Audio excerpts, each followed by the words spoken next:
finding out that alpacas themselves are polygamous, that was definitely something I didn't expect. I was in good company, I guess.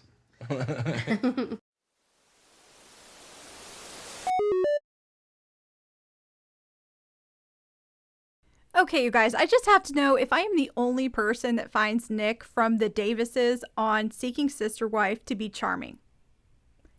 I actually enjoy watching that group, Jennifer, April, and Nick. I enjoy watching them, and I enjoy hearing the things Nick has to say. He's one of the few men on this show that I find funny instead of, infuriating. Because usually I'm annoyed with the men on the show because I think they're acting like pigs, but that is just not the case with Nick. They seem to all be okay with the lifestyle they're living. If you are new here, my name is Brittany. This is Happily Ever Reality. I started this channel just to have a place to do commentary and recaps on the shows I enjoy watching. Today I'm talking about Season 6, Episode 2 of Seeking Sister Wife. And since I've already brought them up, let's start off with talking about the Davises. They're not new to this show. They've been on here in previous seasons. Danielle was the new sister wife that we saw before, but she left. She did not want the family to grow. She wasn't interested in adding to the family, so she is no longer with them. And 6 months after she left, they began dating. Nick began dating a woman named Teresa. My name is Teresa, and I am the Davis's girlfriend. I am an HVAC specialist and an aspiring rapper. Teresa actually approached them. She knew Nick from social media. What I found interesting about this was when they talked about it, they made it clear Teresa was the one that contacted them and pursued them. I don't remember if it was April or Jennifer, but they actually said she was very pushy. I thought that was interesting that they said it that way. It seems like when they're talking about her, they're not sure about her being in the family, but then we find out that 4 months after they began dating her, she moved in with them. So there's this part of me that's like, how unsure are you if you're letting this woman move into the house with your children and your family? It seems like you must be pretty sure about her. But when they're talking, it doesn't feel that way.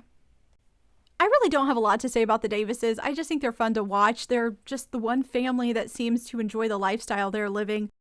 But there was one thing I thought was weird. Teresa said she's been in multiple polygamous relationships. How? Like, where do you meet these people? Like, how are you meeting multiple couples that are seeking another partner? Is this one of those times where she's probably talking about like polyamory versus polygamist? And I was always under the impression those things were different. Anyway, let's go ahead and move on to the people that I really want to talk about, and that is the Johnson family with Matthew and Angelica. They have been seeing a woman named Shanae for 3 years. Shanae has her own daughter. Matthew and Angelica have 2 children. Matthew and Angelica live 1 hour away from Shanae. Here's why I want to talk about them, and I want to know what you guys think. I do not want Matthew and Angelica seeking a sister wife. I don't want them on a TLC show. I like them too much. No, do not be on TLC. I don't want this to happen to them. I think Angelica is looking for a friend, and she has sent her husband out. That's what I got from that. She said, her words were, well, it's not a direct quote, because I think she said she was looking for someone to empathize. But what I got out of it was she was looking for empathy and understanding for dealing with Matthew. And she didn't want to be Matthew's everything. She also talked about how she didn't have a lot of friends. It sounds like she's very introverted and very private. That doesn't mean you go get a sister wife. I want her to just find some close friends. I don't want this for them because I never feel like a TLC show works out well for people. Anyway, when it comes to this relationship, if you watch the show, you know there are already cracks with the new sister wife because she's just looking for more. She wants to spend more time with Matthew. So they all go out to eat and they're talking about it. And Angelica is like, I think you need to spend more time with Shanae. And Shanae's like, I want to spend more time with you, Matthew. And Matthew's like, well, I can spend some time with you tonight, but I can't stay all night because I got to be back home to his wife and kids. I genuinely wonder how much Matthew really wants it. I know we didn't see a lot just in this first episode, but I'm thinking this is really Angelica pushing this. Either she is just so overwhelmed by Matthew, she's like, go be with another woman, or she's looking for a friend, or maybe both, which is what I think it really is. I like them, and I don't want their lives messed up being on this show. And I don't have a lot of faith in polygamy working out for people. I definitely want to know if you guys felt the same way about them. Let me know down in the comments. Then we have Reese and Billie Jean, who are basically looking for someone to come along and have more children. That is what I got out of this. I actually had a comment left about it, where it seems like they're just looking for some surrogate, right? Like they're looking for a woman who's going to have more kids. That is really what they seem to be focusing on. In the episode, we see them go and tell Reese's dad and cousins that they are going to be seeking a sister wife. And I have to tell you guys, I thought it was absolutely hilarious when they tell them they're growing their family, but not by adding more children. They're going to be adding a wife. And you guys, this is how they respond.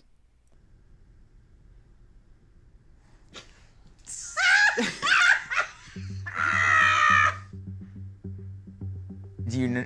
Like, is this for real? I will say this, I think the cousin named Christina might be the voice of reason for them.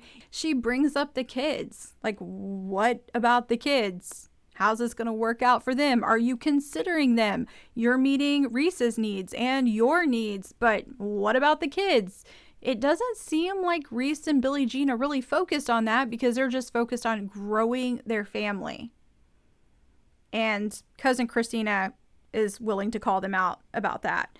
There was something that Billie Jean said that stood out to me. She says it'll be a bunch of powerful women raising kids.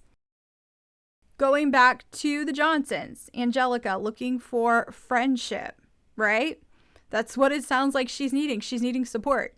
Now we have Billie Jean wanting a village, to create a village.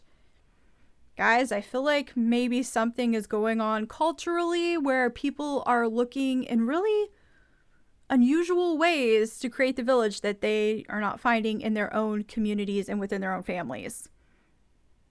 At least that's how it felt when I was watching it.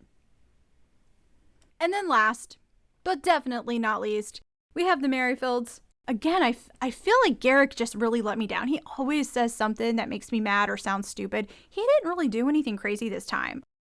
We see Lorena there. She arrived in the last episode. In this one, we see them celebrating Danielle's birthday. So they have a birthday party and Lorena gets to meet the extended family, and then Lorena gets to look around the house, all of that good stuff that you expect. And the whole time, Danielle is really just laying it on super thick. You know, she's doing the Danielle cry. She's doing the Danielle happiness and smile thing she does. Like, everything feels very performative with her. She got dragged into this whole situation because of her ridiculous husband. Is this what she's just doing for survival? And by survival, I mean staying with him for the house and the kids, because now that she's not married to him, she's not entitled to any of that. She can't go divorce him and keep the house. Anyway, Garrick didn't really give me anything that interesting to throw in here, but Danielle did. This was a moment that stood out to me. I think a man should be at peace in his home and have comfort and be able to relax and not be like stressed. And I think from my perspective as a wife, like the man should be the king of his castle. We have two choices, people. Either Garrick has trained her to behave this way, or Danielle is turned into the master manipulator. I genuinely believe with all my heart, Danielle knows what she's doing. That's my take. When she is doing stuff like this, she knows what she's doing. That's how I feel about it. Now, there are a few things I want to bring up about Lorena. Number one, she is beautiful. She is way, way too pretty for Garrick. Why is she with Garrick? Well, we kind of got a why. We kind of got the answer. She talks about how she grew up really poor, right? She talks about that in this episode. So she is there and she is in this big, beautiful house and they have all these nice things. And so this is just opening a door for her to a world that she didn't have before. and access to money and a lifestyle that she didn't have before. So we kind of understand why she's doing it. But we do have a few things that are going to be happening here. Garrick says that Lorena cannot work for 3 to 6 months. I think it's going to be interesting in that household when Danielle is there and Lorena is there and they're just in that house. Yeah, I wonder how Danielle is going to handle that. We also have the prenup brought up by Danielle's brother. So he's talking to Garrick and he's like, have you got a prenup yet? Because Garrick is not married to Danielle. So if something happens, Danielle gets nothing. Danielle is nobody. So her family is like looking out for her and their kids. Her kids. So we have that situation going on. And again, if you've watched Sister Wives with the Browns, you know how badly it can go if there's not some sort of protection for the wives that aren't legally married. So Danielle's family is concerned about this. So that's something that should be addressed. It sounds like Garrick is going to go and handle that. But yeah, I think when she's not working, if Lorena is just in the house and Danielle is just in the house, what are they going to do all day together? I don't know. I just don't see that going well. It looks like in the next episode, Danielle does get a little bit upset about some of the changes, like moving her stuff out of the closet in the master bedroom, moving her stuff to the sister bedroom closet. So I think we're going to start seeing Danielle be a bit emotional. Will she be able to keep up the facade that she is happy? That's what's going to be interesting. Because that is it. I'm sure I left stuff out. You guys can comment about it down below if you want to. I definitely want to know what you guys think of Angelica and Matthew, though. Because I just don't want them on the show, because I think this is the bad approach to what Angelica needs. She needs a really good friendship. Someone that she can confide in. She doesn't need a sister wife. And I don't want their lives messed up.